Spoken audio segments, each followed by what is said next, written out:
So, Sanae, you told me you have a daughter who is 7 years old. And I would like to ask you what are the most important differences you see between your ways of parenting her and your parents' way of parenting you when you were 7? Okay, I will talk about mom perspective.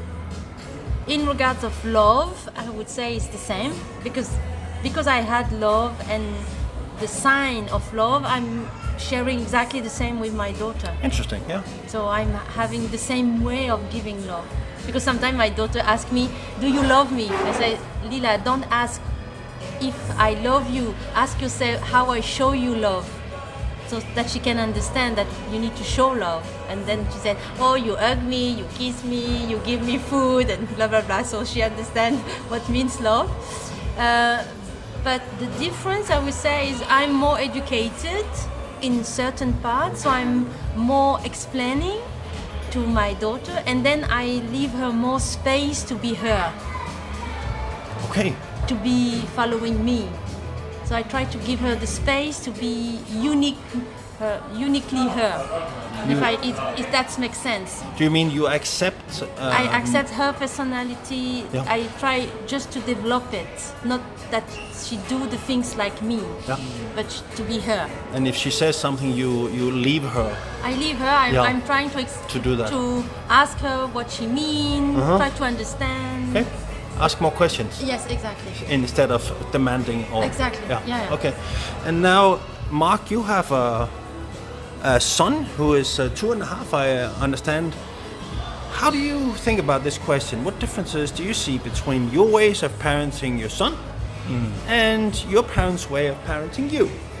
Yeah, it's a good question, and I actually liked the response from Sanae saying there is a fundamental that is the same, that I liked, of having that feeling of home and being welcomed and being supported, that I also try to give on or share with my son.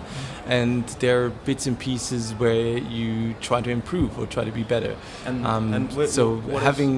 Having a conversation very early on, trying to explain as much as he can understand, or try to trigger questions when you don't understand something, or when you're curious, ask.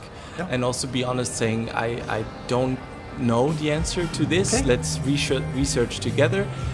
We've done that a couple of times where I had to look something up, and then we learned, and then we repeated and said, remember the last time we learned this? So also like knowing the limits of, like, because I thought my parents knew everything. They would, right? They would be. That's just they.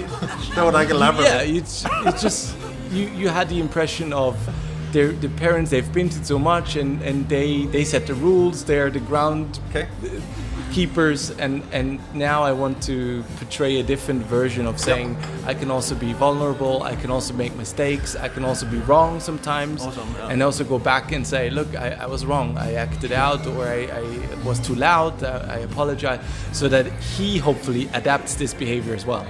So it's a bit of a gamble, because you never know. It's just something that you try. It's trial and error most of the time. But I'd say the core is the same, and then you try to expand and adapt and say, this one I liked, this one I didn't. Let's try to make it different. And then my son will do the same thing. I didn't like that, but my parents did, and then hopefully he will change again. And then so that's how I see it in evolution. It's quite interesting. You mentioned this admitting mistakes.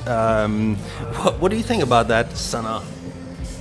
To admit mistakes for your child. I already 2 or 3 times apologize to my daughter. Yeah. And what happened? No, that's all. She see it. We can make mistakes.